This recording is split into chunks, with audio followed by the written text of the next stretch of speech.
I'm just going to give a very brief introduction. I would like again to say welcome to everybody on behalf of the Women in OR and Analytics Network. And most of you are familiar with our online events. If you're not, you're even bigger welcome. But the events are to share information, to learn from each other, just to meet people and build our own networks, and to enjoy ourselves for a brief, well, I'm sure you enjoy your whole day and week, but this is a particularly enjoyable part of the week. So we have a series of online events, and coming up, we have, in a month's time, we're back to our normal times of 1:30. So in a month's time, we'll have a book discussion on the book Inferior by Angela Saini, which some of you may have read. And if you haven't, it'd be great if you can read it. Even if you don't read it, it might be worth coming along to the discussion, because the discussion will be about the questions raised by the book rather than about the book itself. So it should be an interesting discussion, very interesting book. And then on the 18th of April, we have a workshop with an experienced coach and tutor looking at presence and personal impact. So that's a really personal set of opportunities there. So that's what we've got coming up. But I don't want to hang about too long before welcoming our speakers, Kathy and Katie. So Kathy Kotiadis, I'm not going to say much about, partly because she's going to say a lot about herself in a moment, but also because Kathy is very well known in the community, especially in the women's end of the community.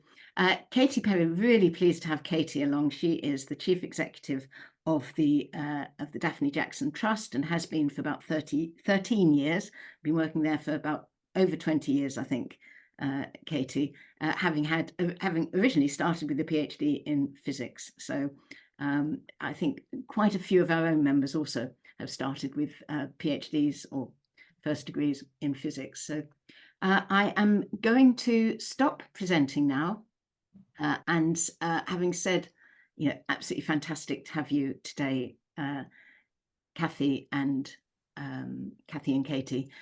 And you'll be presenting, and we will be launching into questions mostly after the presentation, when I hope anybody who's politely put their screens off will put them back on again. But do feel free to put your screen on during the presentation as well. Over to you, Kathy.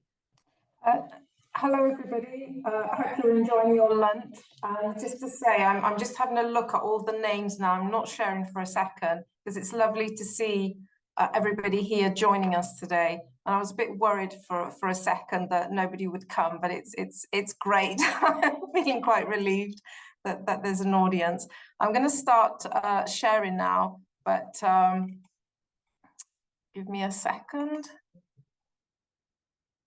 I hope this is the right one. So can you see? Is everything visible? Brilliant. Okay, then I'm going to make a start. Then I'm going to hand over to Katie, and then I'm going to take it back and complete the talk. It's a real double act, and I think that's the beauty of this message today, because it is from the organization and the leader of the organization that helped me overcome my career break. So it's good that she's in the room with me, so you know that it's a real thing. We're taking pictures of she's taken a picture, and we've got our Twitter handles on there in case you wanted to tweet about it. So let me see if I can move to the next slide. So my the first thing that I wanted to talk about is what I mean by a career break, because there's a lot of let's call them different definitions that different people associate with a career break. So I'm not talking about a maternity leave, and I'm not talking about a few months in between jobs. I'm talking about the moment that you find yourself without a job, that you've ended your career, you don't have another job to go back to, and that is over several years, like in my case. So I wanted to make sure that you understood that. And the reason I'm talking about this now, and I will go in and talk about my career, is because I feel I've overcome this, whatever you want to call it, situation, time in my life where I was perceived, and I perceived myself as a failure. And I feel that our field of operational research and analytics needs to have its own example of somebody who's come through this, survived it, so others can see it and take courage. So if they're struggling at this moment in time, or if they feel that they're a failure, that they can overcome it because somebody has gone through something and they did. So I do want to be, in a way, I do want to be known for this.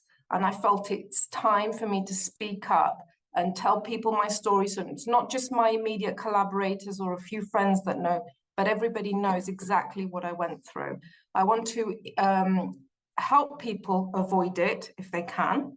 And if there's one person, if this talk just helps one person avoid it or feel better, then I've succeeded. And I'm really pleased that it is recorded and it will be put on the sort of channel, I hope, because I do think it's something that if you find it later on in life and you know somebody who's going through this, then you can point them to this talk and to the Daphne Jackson Trust for help.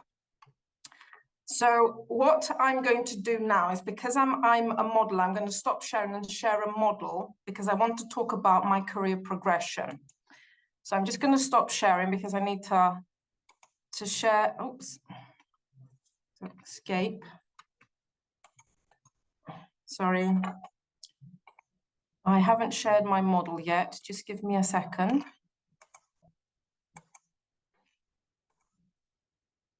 Can you see my model? No. Let me go back. Always the equipment that lets you down, isn't it? Okay, hopefully now. Right, can you see it now? Good, okay. So I'm going to run my model and hopefully I can speak really fast because as the red ball, which is me, goes along the model, you'll see my progression. So that's me. So I want to say that during my PhD, that time overlapped with me being a research assistant. And I want to say I was successful. I published during my PhD. As a lecturer, again, I got a job straight after that, getting my PhD and becoming a research assistant. And I might just stop it for a minute because it's going too fast. Oh, it's not stopping quick enough. So I completed my teaching certificate. I had good teaching evaluations. After a couple of years of being a lecturer for one university, I moved to another. And I was at that other university for about 5 years. And at that university, I took the decision to have a career break. So again, I want to say that at that university, I won a prestigious medal by the OR Society called the KD Tocker Medal, which is given for the best paper in simulation over a period of 2 years. I was also a principal investigator for a large EPSRC grant. So, and I had a postdoc. So when you look at everything leading up to my career break, there are a lot of successes. So this can happen to anyone. Having a big career break, your world collapsing, doesn't mean that you were a failure before or you didn't do good work. It's just other circumstances. I will talk about these circumstances in a minute. Then after this post, I took a career break. Then I went back with the Daphne Jackson Fellowship. And I want to now just talk about my trajectory afterwards. I'm going to say even after a career break, you can be very successful. So I want to say that I skipped being a senior lecturer altogether. And that was because when I was coming out of my fellowship, I applied for a senior lecturer position, but the person that appointed me, the head of the school was a lady that put my promotion application through as a reader. So before I even arrived, I was a reader.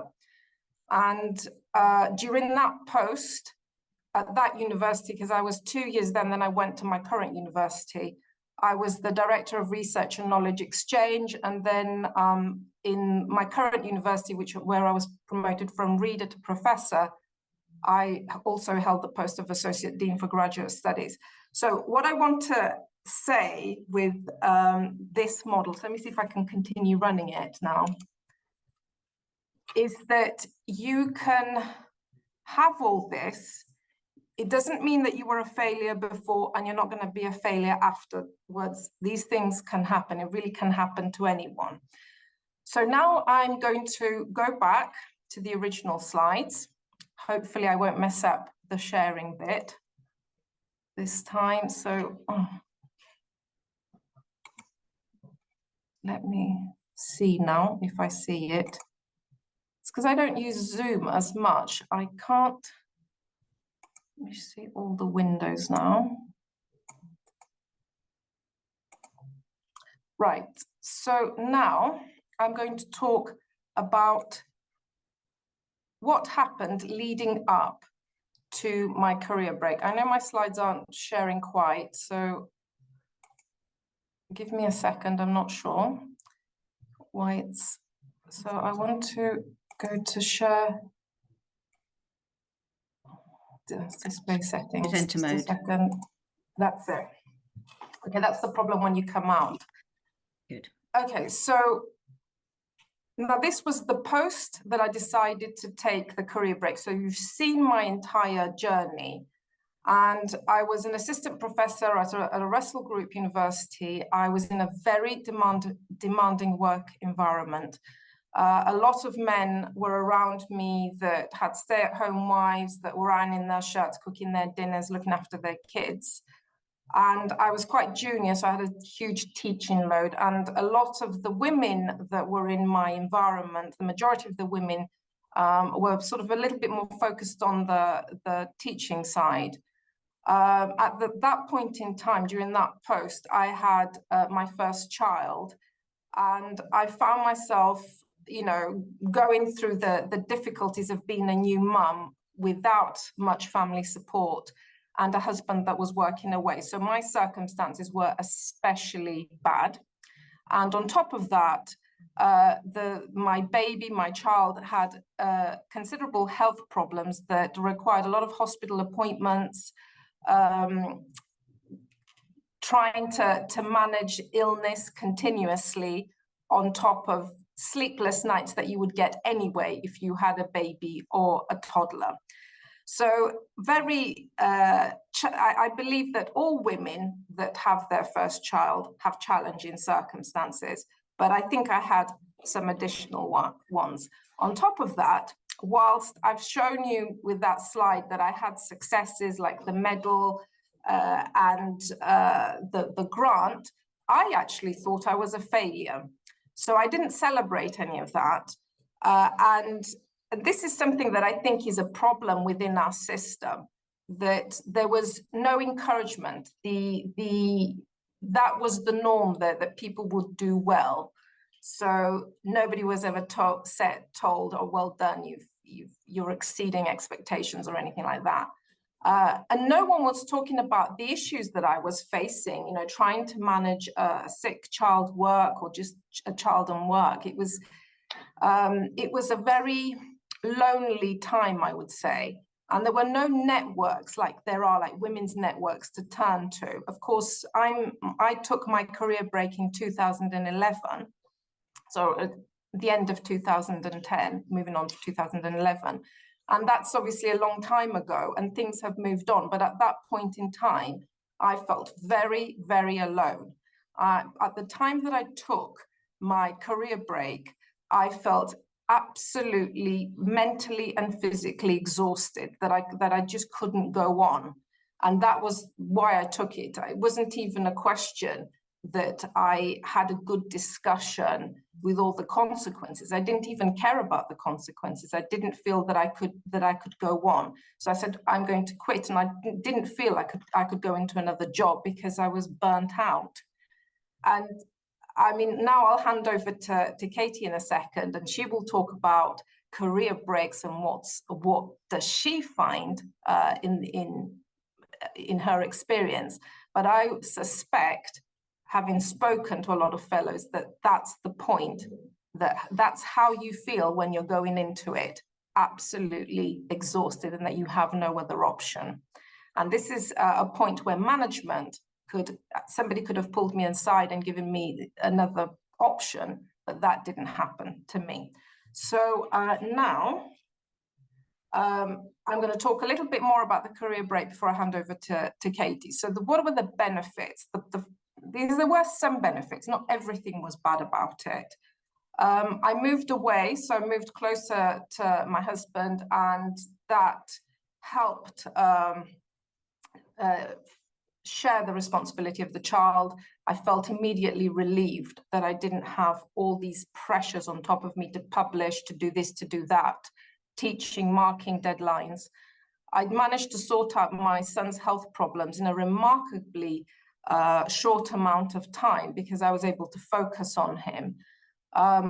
During my career break, and that was between 4 and 5 years, I did actually do bits of paid work, for example, a little bit of marking, the odd bit of teaching for the OR Society or even my previous institution. But what I found was I started to enjoy some of the things like writing journal articles. And actually I wrote, co-authored and published a fair amount during my career break, and it was really high quality work. And in that time, like a short amount of time after I had my career break, actually I fell pregnant and I had my second child. And it was something I did want to have another child. And of course I couldn't have had it in that other stressful environment.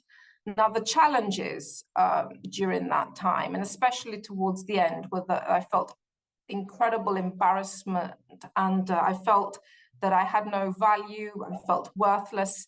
I just felt that I'd failed and nothing, I couldn't ever escape my destiny. I was thinking, what am I going to do?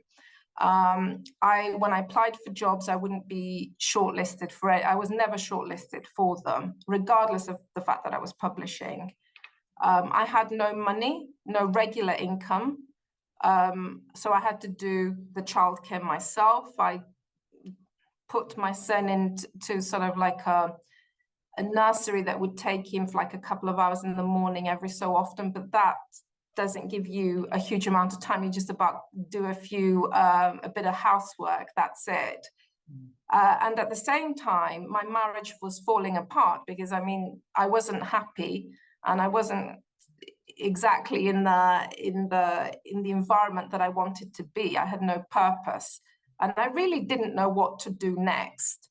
So now, now that you know the next bit of my story, which is the fellowship, I'm going to hand you over to Katie, and she's going to talk to you about the Daphne Jackson Trust. So then the rest of my journey hopefully will make a little bit more sense. So over to you, Katie. I will shuffle in. Thank you, Kathy. And yeah, everything you were saying, Kathy, really is so typical of the people that we see, and the lack of confidence and other issues, and the fact that people have found themselves out of the workplace and they're in a career break before they realize it. So generally, most of the people that we're helping, it was not a planned career break. And this is something that we're trying to work hard to address so that people can plan a career break and they can factor it into their career. So just a little bit about me very briefly. I am a physicist originally. So I am or have been at any time all of these things. And, you know, it just shows that linear careers really are a thing of the past for many people. I think COVID in the last few years has really shone a spotlight on, as I say in my quote there that I said, there has been a better, I think, understanding of the real meaning of work-life balance for many people. It was quite a revelation in COVID, I think, when we were all in our homes, having those work meetings, doing everything on Teams, with my little Dachshund there popping up in the background. He was always a popular sight. You know, people sharing a little bit of their personal life in a way that they would never have done before COVID. And it actually gave people a real understanding of what everybody is coping with outside of their work life, but also an understanding and that shared sense of camaraderie that actually we bring our whole selves to work, and actually who we are outside of work can often have a huge impact on who we are at work. So Daphne Jackson, I think she was an amazing lady. She was the head of department at the University of Surrey Physics Department when I did my degree and my PhD. She was actually quite a mentor to me. She is actually one of the reasons why I moved away from research after my PhD and moved into science communication. I loved science communicating, and she really fostered that and encouraged that in me. So the fact that I've now come full circle and I'm running the organisation that was set up after she passed away makes it very personal for me, and I'm hugely passionate. I like to think of all of our fellows, we're all one part of one big, happy, possibly slightly dysfunctional family, but we have a tremendously good rate of, and it's not retention, but so for an example, when we sent out our last survey to former fellows, we had a 79% response rate of former fellows filling in that survey. All of our former fellows want to stay in touch and want to continue helping the trust and helping with our mission and our aims. So we were set up, so a lot of these stats, and we can share these slides with you, but our impact report is on our website, and a lot of the information and stats on here come from our impact report that we published 2 years ago. So do have a look and download that and take a look if you want. So basically, Daphne, the fellowships and the trust started from an idea. Daphne, the story goes, as she told me, that she was in the supermarket and she bumped into one of her former research fellows who had been on a very promising career track, and they were working in the supermarket. And she said, what on earth are you doing stacking shelves when you had such a promising career? Nothing against stacking shelves in a supermarket, but you know, if you've got a degree and a PhD and you were on a promising career track, that's probably not the best use of your skills and experience. So she was told, well, I had a break, I had a family, and I can't get back in. So she decided she would do something about this, and she started the fellowships when she was alive. She was the one at that time who gave the fellows all of the one-to-one support, the guidance, the mentoring, the advice that make our fellowships so successful. 29 people went through the fellowships under Daphne while she was alive, and they were all successful in their outcomes. So she sadly died in 1991, and the trust was set up in 92. It was a fairly, as you can see, we have fellowships, so that the dots on the map indicate that we are a UK organisation. It's actually UK and now Republic of Ireland, although we've not had any fellowships there yet. But we're now awarding around 25 fellowships a year, and we work with a range of sponsoring and other organisations. The trust, it jogged along pretty modestly for 10 years, then started to get a little bit more professional, increasing in numbers, and we're now an organisation from being a charity that started in 1992 with two ladies who started it, one a good friend of Daphne's and then another lady who worked doing the admin. We're now a team of 14.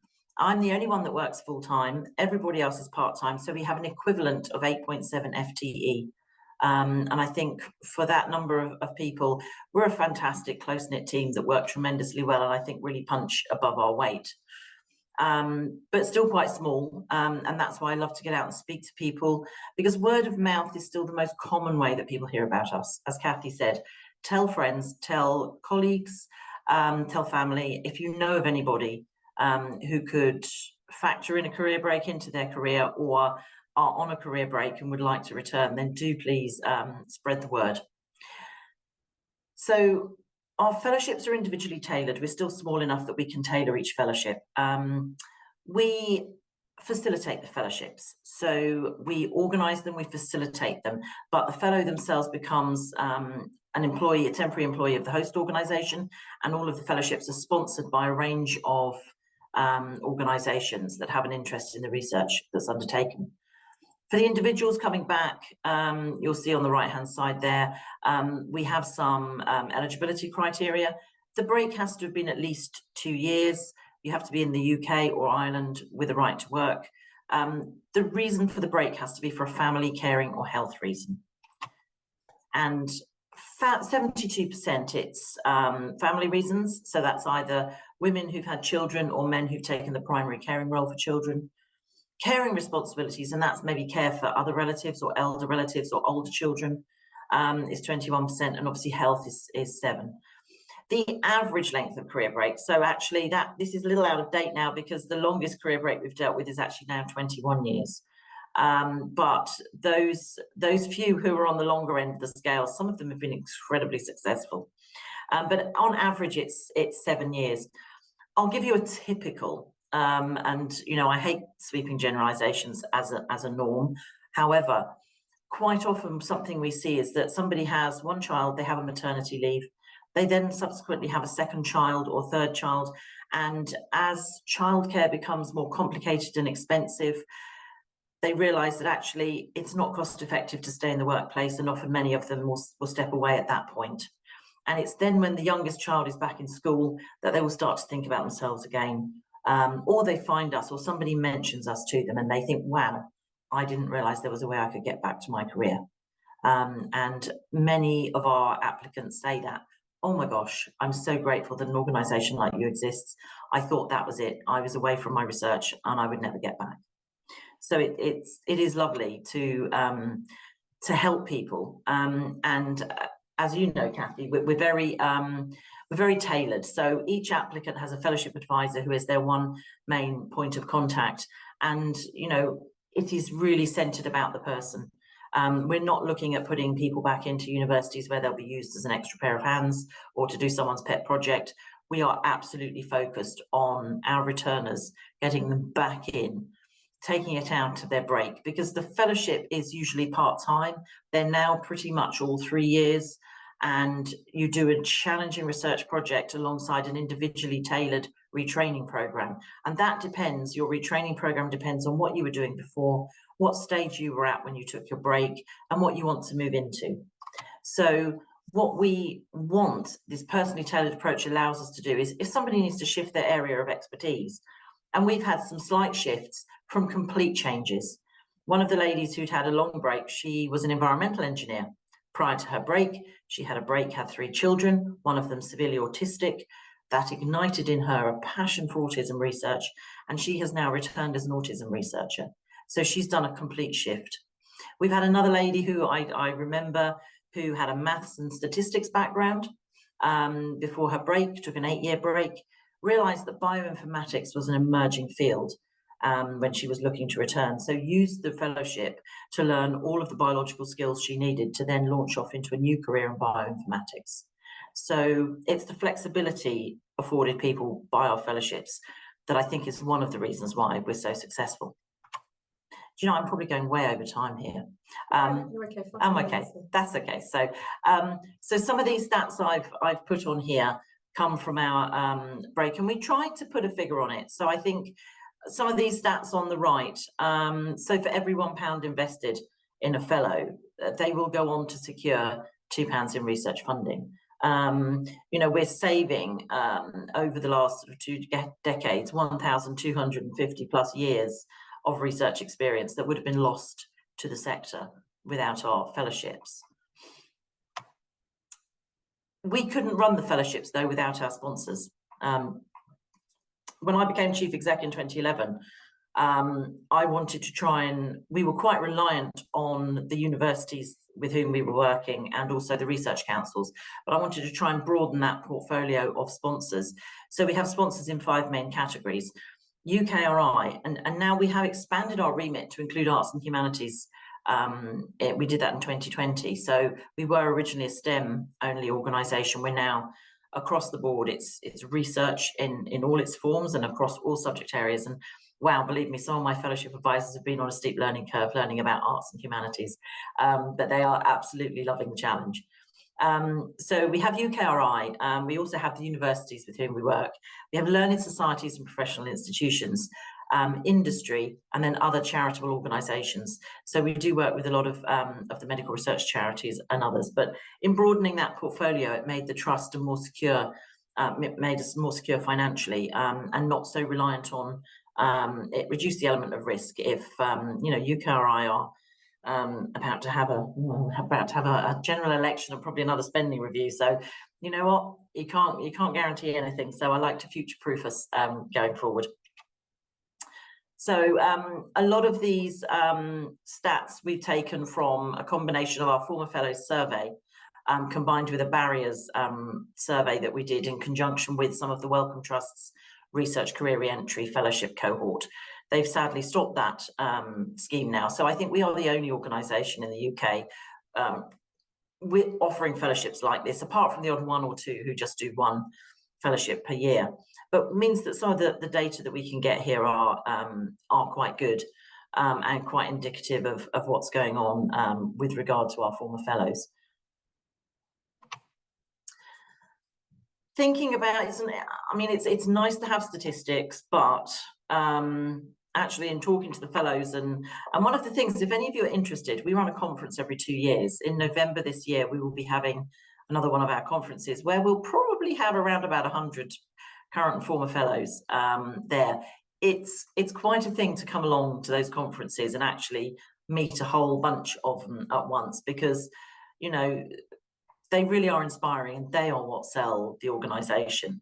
But we asked them to give us some words, and we made this lovely word cloud, and you'll see, I think, confidence clearly comes out, the increase in confidence, which I think, Kathy, you know, when you were on your break and absolutely at your lowest ebb confidence-wise, and now the confidence that you have. But so many of these other, you know, words, what we do is we take people from a position of questioning themselves when they really shouldn't, to giving them that confidence back, to launch them off. We really are a stepping stone and a platform to launch people back into careers extremely successfully. So clearly you can see here some of the fantastic percentages of what people have said in terms of satisfaction and benefits. Success for us, we've been asked about success rates, and it's difficult to put a metric on it, because what we've realized is everybody starts their fellowship from a different point in their career journey prior to their break. So what we look at in terms of success is that people are in their first choice of career post-fellowship, and also that they have a step change in their employment status. So it does work extremely well. But as you can see here, 9 out of 10 of our fellows remain in research or teaching long-term post-fellowship, and we can track people. We've got some of our fellows that were actually either awarded by Daphne or in the 90s, where we can track them over a 30-year period. We can look at their career prior to their break, their fellowship, and then forwards onto the if you like, their second career that they had after their sometimes quite lengthy break. And it's really powerful to have that sort of data. So we're very pleased to have such a willing and great cohort of fellows. But there we go. So I'm going to pass back to Kathy now, who can now the impact. Yes. So it comes to complete the talk. And I do have to say that, and I'm going to start off with a conference, really. That conference, I remember going to my first Daphne Jackson Fellowship conference, and it was maybe the most important moment of my rejoining kind of the workplace, because I suddenly found several, like maybe 100 women that were all in the same position as me, and I hadn't met one prior to that. So when we started exchanging our experiences, they were exactly the same, and it was like, oh, where have you been? You know, I thought I was alone in this world. So it was really a crucial moment. Now, just to say what did I have to do to get it? I think Katie's explained that there's a process, and it is a detailed process, and it did take quite a few months to go through it. It was a challenging process, but that's really good, because once I'd got it, I really felt I've earned it. And there was shortlistings at the beginning, so a lot of people that applied for it. By the time I got it, I felt so proud of myself, and it's actually the hardest, in a sense, grant I've ever gotten, and the one I've needed the most. When I got back to work, I felt through the fellowship, and I was part-time, I felt amazing. And I'm going to give you an example. One of the first few days that I was in the new department, in my new post, I went to the kitchen, and they had a poster with all the training opportunities that were going on. And I was welling up with tears, because the previous silence from having no real external intellectual stimulus, suddenly having all these opportunities was incredible. And now I will go and see these posters and they mean nothing to me because I'm overwhelmed with opportunities to do training or go to conferences. And then there was so little that the first one meant so much. I really also enjoyed the training opportunities that I had with other fellows. So things like that were about building your confidence and how to present yourself again and how to think about yourself again, because well, the voices that had been in my head during my entire career break and 2 years prior to that, when I was in that dreadful state of thinking I can't cope, they had overwhelmed my life for quite a few years. So then to try and see myself in this new light as, no, I can have this and I can get back, was very, very helpful.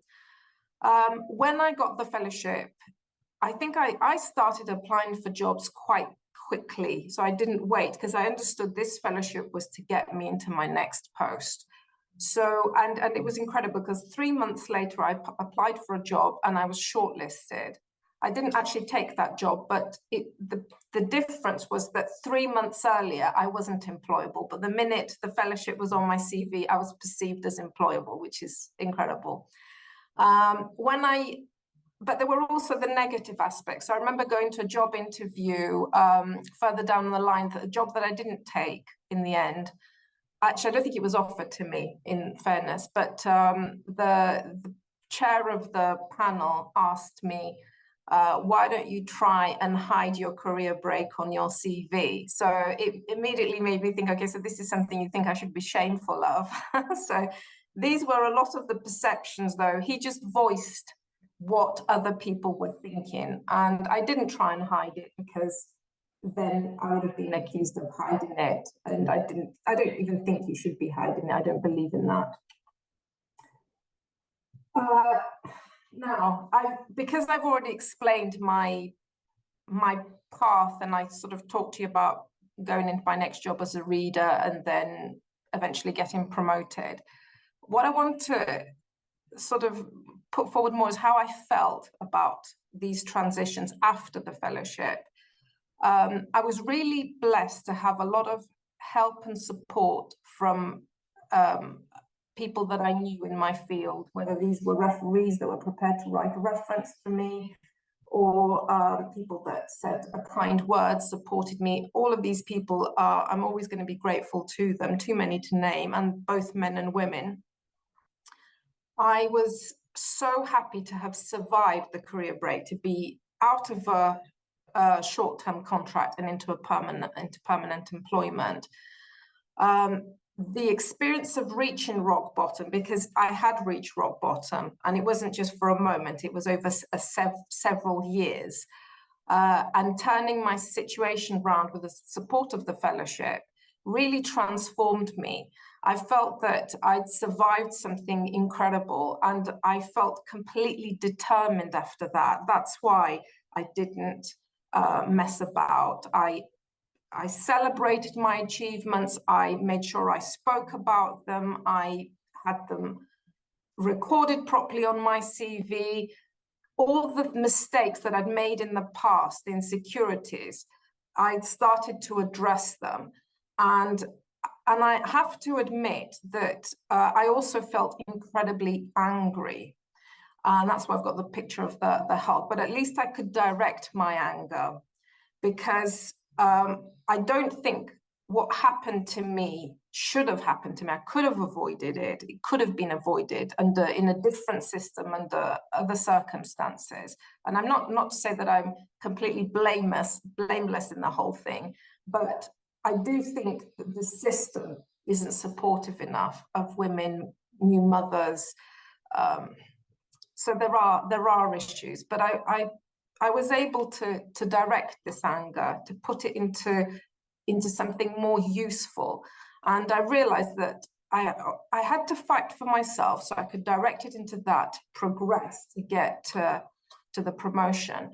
But I also had to think, do I want this for other women? Do I want to look and see other women struggling and be in that mindset without anybody saying, no, you've got to rethink what you can do, your opportunities, because returning back to work also showed me this other aspect. I found women that had not progressed. So I had all these years out, but I found women that hadn't been promoted, that didn't feel great about themselves, that thought they should just accept what they were given, that there wasn't another option. And what I have tried to do is use my voice. And the pictures that you see on there, these are associated with articles that have gone out from my institution on International Women's Day, where I talk about my career break, I talk about the problems in the workplace. In fact, I was interviewed by the BBC in the summer and spoke about the challenges that women face in their careers. So, and this is something that I feel very strongly about. I don't want to hide that this happened to me. I want you to know that I've overcome it, that all of you can overcome problems. And I want women to be supported and promoted where possible. So through this experience, I think it's given me like a life purpose. I've got a job, but my life's purpose is different. It's to help other women succeed. And I am very grateful to the Daphne Jackson Trust, obviously, for putting me in this position, because they were the catalyst. And hopefully you'll all remember this talk and this experience so you can pass it on to others. So that's it. So we've got 15 minutes for questions now. I'll stop sharing. That's Yes, now we can all fantastic. fit into the same screen. Well, that was fantastic. Thank you very much, Kathy. Thank you very much, Katie. Please do, if you're in the audience, please feel free to put your camera on now, and also stick your hand up if you want to ask a question. Write it in the chat if you're in a difficult place. So does anybody want to go with the first question, or can I ask one of the ones that I have building up? I'll go first, but do please start considering your questions, because it is something we really need to talk about. But just my first one is for Katie. You talked about 25 a year. Is that because you think there are 25 people a year that would benefit from the service, or because that's your capacity? And if it's just that it's your capacity, do you have any feel for how many people out there might benefit? Thank you, Ruth. Yeah, no, that's a great question. And I'm often asked this, and I think there are more people. We are having to occasionally turn people away because we don't have the funding. We operate a rolling application process, but we also do work with sponsors in a proactive way. So we will advertise fellowship opportunities. Yes, there are definitely more people out there. I'm often asked, could I scale it up by a factor of 10 if I had unlimited resource? I don't think there's that many, but certainly the number for me feels about right. I think as we've expanded our remit, certainly I think, you know, we will be certainly hitting that 25, possibly a little bit more. But yeah, there are a lot more people out there, and I think the more we can spread the word, when we've advertised in certain areas geographically for fellowships where we have an ongoing relationship with either a university or a sponsor. So Nottingham, for example, we advertise on an annual basis with Nottingham. They are committed to half sponsoring 2 fellowships per year. And then we will match that with a source of funding. So with some of the funding sources that I have, I will match that for a university. So we had 8 applications the last round. When we started this a few years ago, we were maybe getting 2 or 3. But we had 8 eligible applications for Nottingham this time. They're going to choose 2. And, you know, if we've got the additional sponsorship, as long as Nottingham are happy to host more, they may well have some more. And then when you get a cohort of fellows in the same institution, obviously they will cluster together. It spreads the word far more. And yes, I think there's potential, yes, for more, but obviously resourcing wise, 25 is around about the amount that we can process in a year without losing any integrity with our application process and the fellowship and support and guidance. One thing we are doing this year, though, because we were starting to receive lots of expressions of interest from people who wanted to return back to careers, but they weren't necessarily right for returning to research, is we've developed and we are launching a new type of fellowship, a research technical professional fellowship. So that's aimed at those working in the technical professions. Effectively, supporting roles for research, so technicians, technologists, data analysts, others who are working in more supporting type roles or in technical services. And I think we're at the point of going through and having our first one of those fairly soon. So I think that's going to be a rolling stone that gathers quite a lot of moss, and I think we might open the door to quite a flood of applications for those fellowships. So, but the process for those will be slightly different. The emphasis will be on retraining, simply on retraining, and we're offering those either at full time for 1 year or part time for 2 years. So yes, I think if does that answer you? Thank you. Yeah, I think. And still, I mean, do feel free to put your hands up even while people are still talking. I saw a hand fleetingly earlier when we first went back onto this. I think that might have been applause. Right. Oh, okay. So, thank you. I'm just looking out in the chat. Yes. What support and guidance do not make it through the application process, but clearly some support. So I think if we have people, generally, if you start in the process, people leave at certain points of the process. It's quite unlike any other application process for an academic fellowship. Because it is both its assessment but also support. So it's very rare that we'll get to the end of the process when everything goes off to our awards assessment panel and it'll be a no. It's probably only one of those a year that doesn't get through right at the end. So we're offering people support and guidance the whole way through. And now we've got, if you like, another offering. It might be that if somebody feels that the fellowship's not quite right for them, then actually they might transfer on to the research technical professional fellowship. Generally the reason that people leave the application process, so we have an initial point where we will assess somebody to see if they're eligible. We probably have about a 50% drop off at that point in terms of averaging this over a year. Then we ask people to start writing a research proposal to our guidelines. And some people realize it's too much for them at that point to do that. So they will take themselves out of the process. Once they get through with a good first draft of a proposal, then we will interview them. Once they get to the interview stage, we don't really lose any. But the fellowship advisors will be giving people guidance and signposting them to other sources of information or opportunities if we feel that is more suitable for them. So we do that, but it's fellowship advisors are the ones who are the one-to-one that give all the mentoring, advice and guidance. Thank you. And can I ask a question of Kathy now, if as we're waiting for the audience to wake up and start asking some of themselves.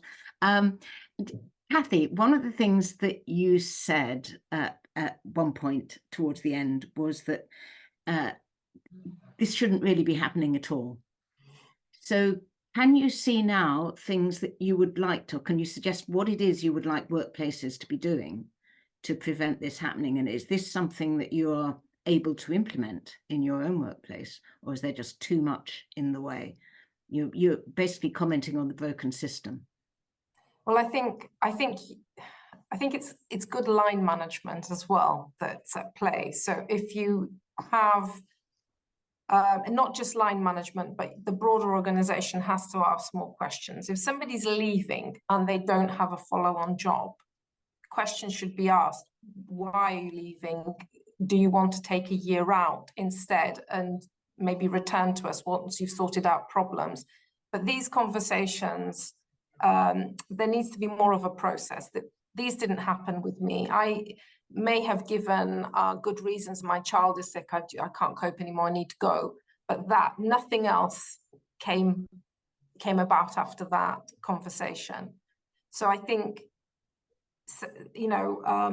if I'm not I mean, I line manage research associates and stuff like that, but I'm not a head of a group or anything like that. But if I have a colleague, I do actually remember having a conversation, not with somebody from my institution, somebody else that was having a really tough time. And they said, I don't think they meant it, but they said in passing, I think I'll just go. I just can't cope. I'll just quit. And I just said, no, you're not. Let's talk this through. Let's find a way forward. Let's think about the steps you need to do. Maybe you've got to leave this organization, but let's think about what are the steps you need to take to leave this toxic environment. So it is about caring and taking the time to speak to people, asking difficult questions. If you've seen somebody who's not coping very well, asking them about their personal life and, you know, making sure that you have some allowances. When I came back of my maternity leave, which was only 6 months, by the way, while I was in that work environment that I left for a career break. When I came back, I was given additional teaching. I was given an additional module to teach because I'd had a holiday previously, obviously, with my maternity break. So I think these attitudes have got to go. And I have to say, even in my current workplace, I've seen line managers that have tried to give new teaching to women that have come off on maternity leave. But I have gone to them and said, I don't think you should be doing this. I think you need to argue this back, and just you need to keep what you know and what you can cope with while you know you're going to be sleep deprived for 1 to 2 years. This is not the time for changes. So I think being firm is really important. Thank you. No, still no. Do you want to say a bit more about the anger and how you managed to direct that? Because you had the Incredible Hulk picture and the control. In fact, there's some writing next to it that about directing it, that you can't control it. The only thing you can do is direct it. I did feel anger because remember, I was for several years feeling like a complete failure because of the voices that people say things to you and you take it to heart and you believe it. And that influences the way you feel about something. You can't see your successes. And now I can see it objectively when I stand back. But at the time, I couldn't see it. I could only see all the negative, but you don't have this, but you don't have that. And it's because, can you not see what I'm coping with right now? I think I'm doing really well for what's on my plate. And I think, and I felt really angry because I'd let the voices in and there was no alternative voice. And it's so important for us women to sort of say, you know, if you are struggling while your children are young, that's okay. It's okay, it's normal. Don't think that you have to look exactly the same as some young man who doesn't have any caring responsibilities, that can move from one job to another, that can go to all the conferences because they don't have childcare responsibilities, that has a wife that cooks for him and somebody to iron their clothes. It's not like that for you. And that needs to be said. And I'm saying it. Thank you.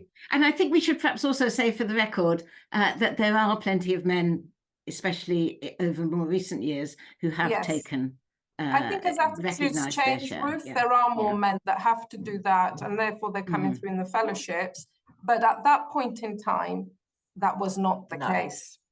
No, I've noticed society and certainly research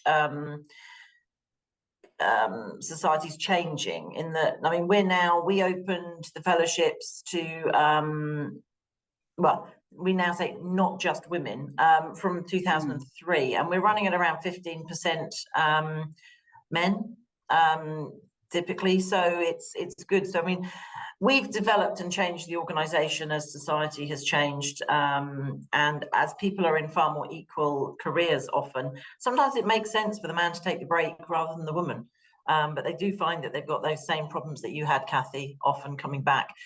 One of the things that we try and encourage them to do is really try and obviously talk about their career breaks, not, like you said, try and hide it. I can't believe somebody said she'd try and hide it.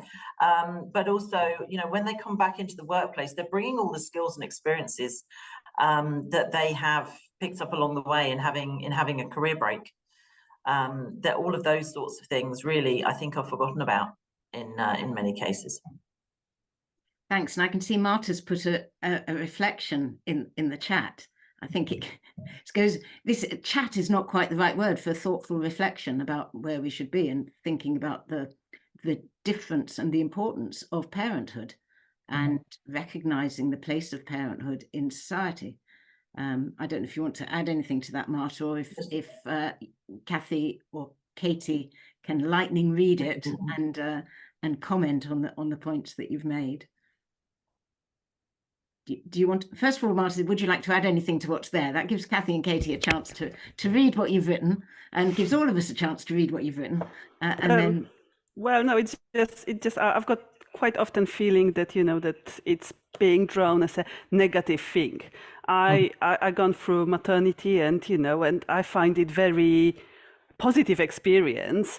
And as a society, we seem to be beating women for not progressing in a career so fast, but just accepting it. And it's great what we're discussing here. I find it so inspiring. Thank you for sharing again. But, you know, we amongst women, well, there's predominantly women, I'm not going to say no, but, you know, well, can we expect everyone to understand it? Shouldn't we try to change narrative around that as well? That it's not the only worth that we are given through the career. I think I'm a fantastic mother, and I should be evaluated on being a fantastic mother, as well as being good at my research. I'm not saying no, but... Absolutely agree with you, Marta. And I think for me, so what I was saying right at the beginning, COVID it highlighted the fact that we bring our whole selves to work, whether we are, you know, mothers, fathers, whether we are carers. I recently gave a talk in Edinburgh, and they were being quite, actually for the department it was the Higgs Centre, and in physics, and they wanted to do a talk on EDI, and actually they've been tackling some quite tricky EDI issues and culture within their department. And I think what there needs to be a narrative where senior people are coming out and talking about their own personal journey and their own personal story. So I spoke on a personal level about 5 challenges that I've had throughout my life, and that have shaped really who I am at work. So I was in an abusive relationship with my daughter's father. I was a primary carer for my mother, and actually she has dementia. So I lived with and working and living with a parent with dementia. I'm suffering with the menopause and cracking symptoms of the menopause. I have been a single parent for 22 years. And I had a mental breakdown 2 years ago because of the situation with my mother and all of this. And I freely talked about the fact I had a mental breakdown. I was off work for several months and then returned with a phased return. And one of my colleagues in my organization, when there was an article and it mentioned, I actually was delighted. I was honoured with an honorary degree from the University of Surrey for the work I've done in developing the trust. And I came into that, it was just after I'd come back from my leave, from my breakdown. And I was there with massive imposter syndrome thinking, oh my goodness, I'm not worthy of this. You know, I shouldn't be getting this. Why are they giving it to me? And people were saying, look, it's for what you've done in the last 20 years, you know, don't be daft. But then there was an article about me and it talked freely about the mental breakdown. And my colleague Helen was saying, gosh, do you know that's there? Did you? And I went, yes, I approved it. I want to talk about it because I want to say all of these things, and I'm still here and I'm still successful. And they are what make me what I am today, which is a compassionate leader. So yeah, I think the narrative's got to change and people have got to be honest. Thanks very much. And we've just gone over time, which, as you can see, people dropping off rapidly. But I would just like to give the last word to Kathy. If you have a couple of last words to say, Kathy, on rounding up, and then we can all go for the rest of our afternoon. Well, thank you for attending, and hopefully we can all work towards making operational research and analytics an environment where women are supported, they are progressing. We do see historical operational research and analytic characters coming through. They're valued, and they're valued for all their achievements, but also the challenges that they've overcome. So we need to view the person holistically. And I think we should stop hiding and holding back on our challenges and realities, and just be more open about them. And, you know, that's what I wanted to do. If I'm the poster child for career breaks, then I'm very happy to be the poster child for career breaks. And if anybody wants to talk to me, contact me, or you want to send somebody to me because they're going through this sort of thing and you think I'm the best person to advise them, then please do so. And obviously you have the information about the Daphne Jackson Trust if they're looking to get out of it. So thank you very much. We can be put to the double act, you know. Yeah. We'll do it again. We're quite happy We to. should really, yeah. Thank you both, Kathy and Katie.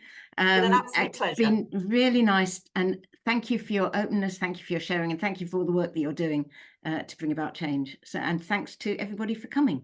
So see you soon. Thank Bye. you. Take care. Bye-bye. Bye.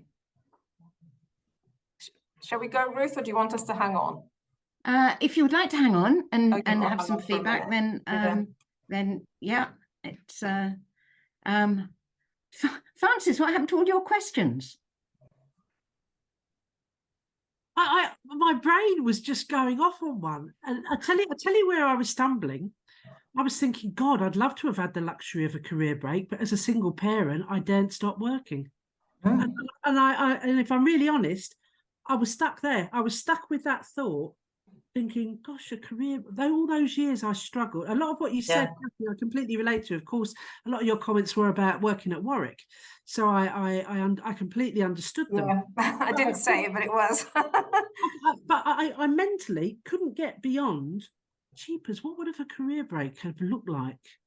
And I couldn't get beyond it because I've been a single parent now for, I don't know, 15, 16 years.